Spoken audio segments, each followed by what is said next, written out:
Today it is the part 16 of the chapter the enemy.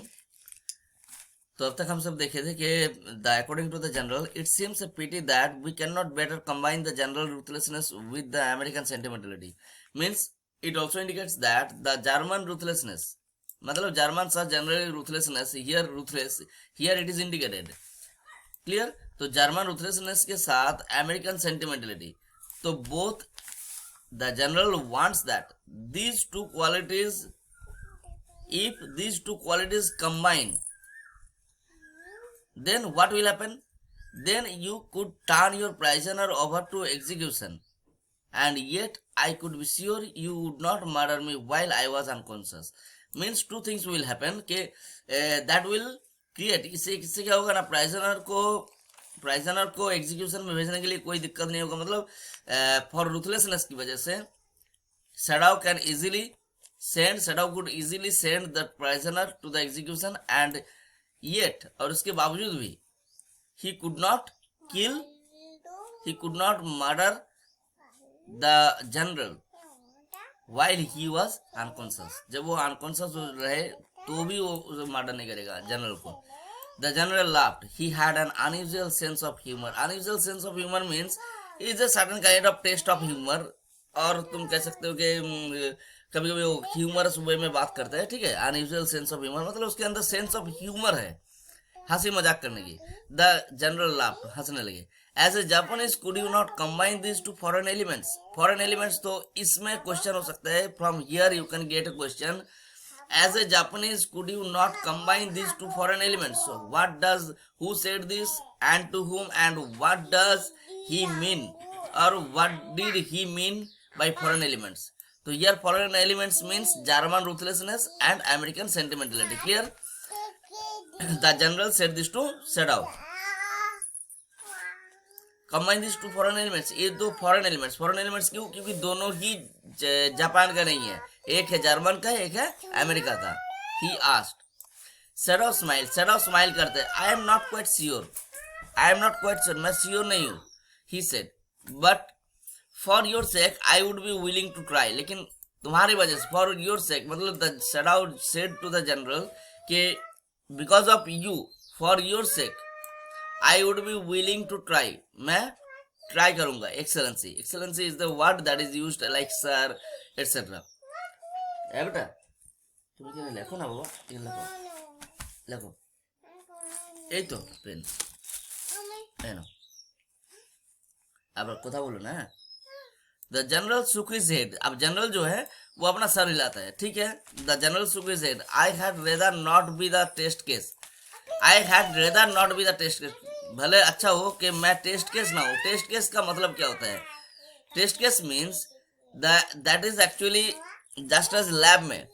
Suppose when an experiment was going on in the lab, that time what happened ना, lots of animals, maybe it is possible that so many animals would be killed, so I had rather not be the test case. तो test case में क्या होता है? मतलब मान के चलो जब कोई भी चीज इन्वेंट होता है, टेस्ट किसको कहते हैं? स्टार्टिंग में टेस्ट किया जाता है, मतलब एक्सपेरिमेंट फुलफिल नहीं हुआ है, उसका फॉर्मूला सही है अभी तक पता नहीं चला है, तो टेस्ट करते करते करते करते क्या हो सकता है कि 2-4 जानवर मर जाए, भले वो चूहा हो चाहे जिस गिनी पिग हो, जिस चीज के ऊपर अप्लाई किया जाएगा, तो ये पॉसिबिलिटी रहेगा कि टेस्ट अगर सफल ना हो तो वो फेल हो जाएगा और मर जाएगा। तो यहाँ पे ये कह रहे हैं, यहाँ पे कौन सी test case? The general shook his head. General अपना सर हिलाया और बोले I had rather not be the test case. अच्छा हो कि मैं टेस्ट केस ना बन जाऊं तुम्हारा। अब मैं टेस्ट केस मतलब मैं वो फास्ट पेशेंट ना बन जाऊं, मैं एक ऐसा इंसान नहीं बन जाऊं जिसके ऊपर तुम अपने हृदय के 2 एलिमेंट को अप्लाई करो, एक जर्मन रूथलेसनेस और साथ में अमेरिकन सेंटिमेंटलिटी। समझ में आया?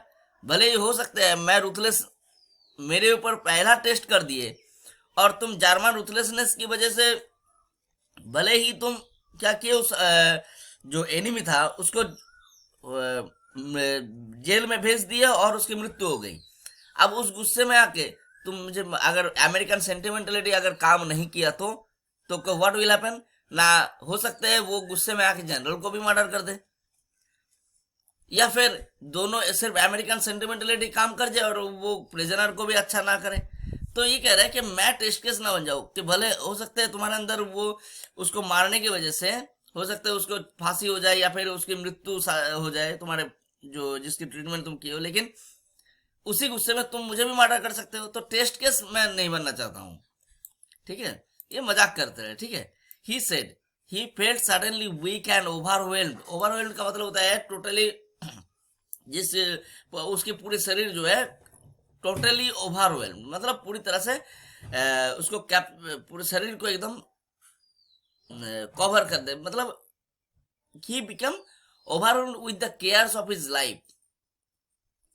टोटली यहाँ पे तुम कह सकते हो ही फेल्ट सडनली वीक, यहाँ पे वो बहुत ज्यादा वीक फील करता है क्योंकि वो वीक तो है ही। एंड दूसरा, and overwhelmed with the cares of his life as an official in times such as this. And यहाँ पे तुम इस चीज को थोड़ा सा कह सकते हो कि टोटली फ्रस्ट्रेटेड बोल सकते हो। फ्रस्ट्रेटेड हो गए एकदम से, मतलब वो परेशान हो चुके हैं कि अपना केयर करते करते किस टाइम पे ना, जिस टाइम की उसको उसकी जरूरत है देश को। जैसे the cares of his life as an official, के एक ऑफिशियल के तौर पे अपने लाइफ का केयर करते करते ना वो थोड़ा ओवरवेल्ड हो गए हैं। In time such as this, और वो भी इस टाइम से, इस टाइम पे, कौन से टाइम पे, when repeated victory brought great responsibilities. जब रिपीटेड विक्ट्री मतलब एक के बाद दूसरे जीत क्या लाता है, ब्रॉड ग्रेट रिस्पॉन्सिबिलिटीज, जो बड़ी रिस्पॉन्सिबिलिटी भी ला देते हैं साथ में। सपोज तुमने कोई भी जनरल अगर एक जंग जिताया हो, 2-3 जंग जिताए हो, तो उसके ऊपर एक रिस्पॉन्सिबिलिटी आ जाता है कि या फिर लोगों का एक्सपेक्टेशन जो है वो और बढ़ जाता है कि ये इतने काबिल है कि ये अगले आगे भी हेल्प करेगा। तो उसी time all over the south Pacific, south Pacific में जो उसने जीत दिलाया है, तो उसी वजह से there is a lots of responsibilities, ठीक है। It brings lots of responsibilities, कहां पे ना, साउथ पैसिफिक में। It is very unfortunate that this man should have washed up on your doorstep, he said irritably. वो थोड़ा irritably कहते हैं, इट इज वेरी अनफॉर्चुनेट, बड़ी दुख की बात है, that this man should have washed up on your door step. ये इंसान ना तुम्हारे ही दरवाजे पे बह के आना चाहिए था इसको, है। He said irritably, I feel it so myself, Serao said gently. Serao gently बोलता है, हाँ मैं भी यही महसूस करता हूँ कि मेरा ही घर मिला, मेरे घर के दरवाजा मिला आने को।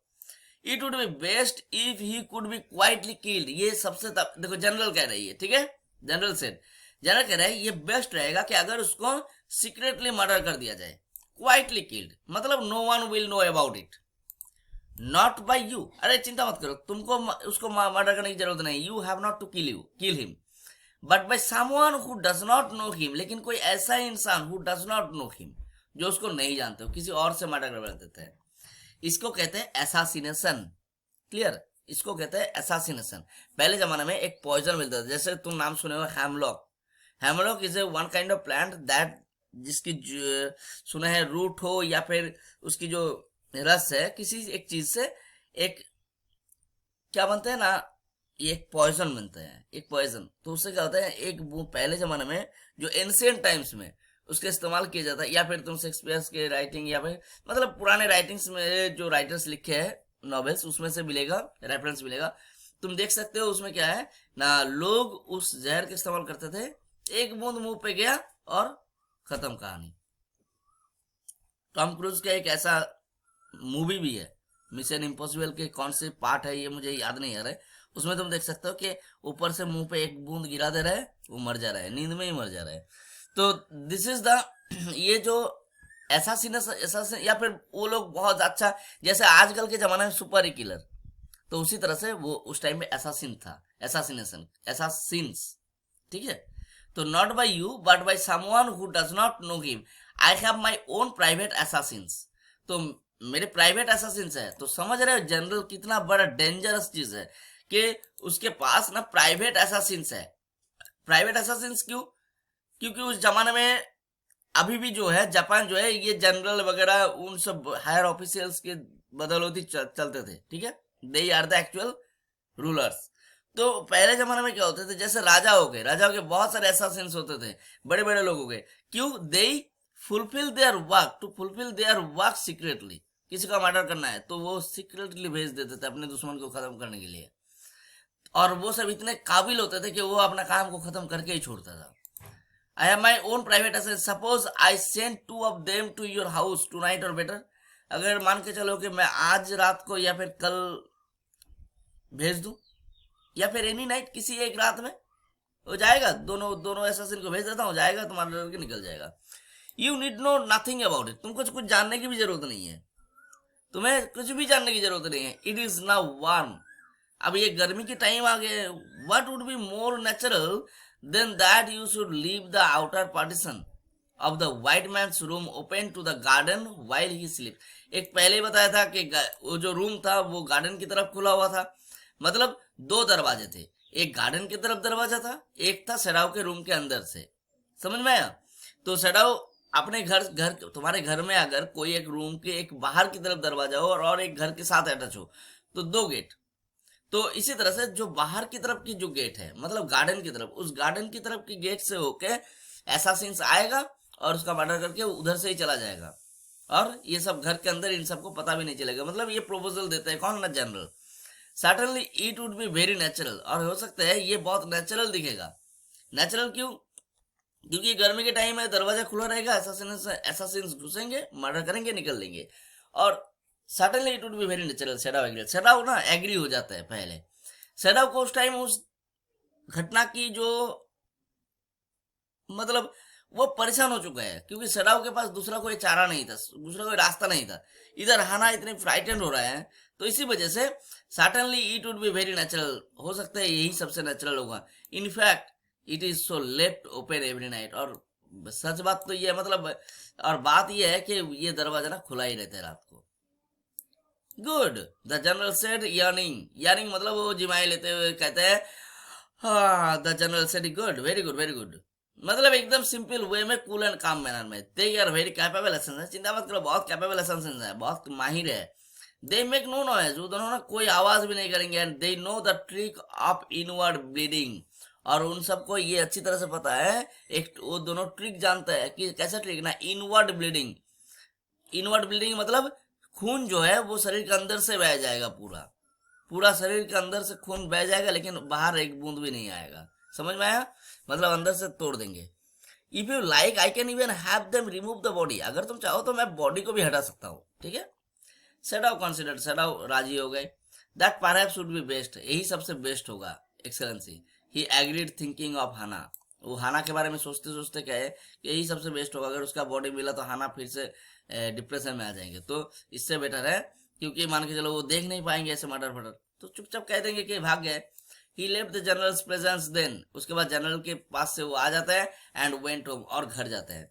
थिंकिंग ओवर द प्लान, अब इस प्लान के बारे में वो सोचने लगते हैं कि क्या होगा आज रात को। आज रात को ही बोले भेजेंगे, आज रात को या फिर कल या फिर किसी दिन भेज सकते हैं। In this way, the whole thing would be taken off his hand, taken out of his hand. और इस तरह से मतलब वो सोचने लगे पूरा प्लान के रात को असैसिन्स आएंगे और उसका मर्डर करके चुपचाप बॉडी हटा देंगे, कोई झंझट नहीं है। इसी तरह से इन दिस वे, मतलब इस प्रोसेस में क्या होगा, the whole thing would be taken out of his hand, उसके हाथ से पूरा मैटर आउट ऑफ हैंड होगा, मतलब हाथ से बाहर जाएगा, मतलब कोई झंझट नहीं, कोई प्रॉब्लम खत्म। He would tell Hana nothing, और वो हाना को कुछ नहीं बताएंगे। और सबसे बड़ी बात क्या है ना, he would tell Hana nothing, हाना को कुछ भी नहीं बताएंगे। Since she would be timid, timid किस चीज को कहते हैं? timid का मतलब होता है जो बहुत ज्यादा डर जाते हैं, ठीक है। timid मतलब कम नरम हृदय के इंसान। Since she would be timid at the idea of assassins, इस ये जो assassins के आइडिया में, मतलब सीक्रेट मर्डर या फिर जो सुपारी किलर के आइडिया, जो ये जो आइडिया है, इन द हाउस, घर के अंदर एक मर्डर हो जाएगा कि असैसिन्स आएंगे और उसके मर्डर करके चले जाएंगे। And yet certainly such persons were essential in an absolute, एक अगले वीडियो में बताऊंगा। अभी जो है कि घर के अंदर, मतलब घर के अंदर असैसिन्स आएंगे और मर्डर होगा, ये बात सुन के ना हाना जो है डर सकते हैं, तो इसी वजह से ये बेटर रहेगा उसको ना बताना।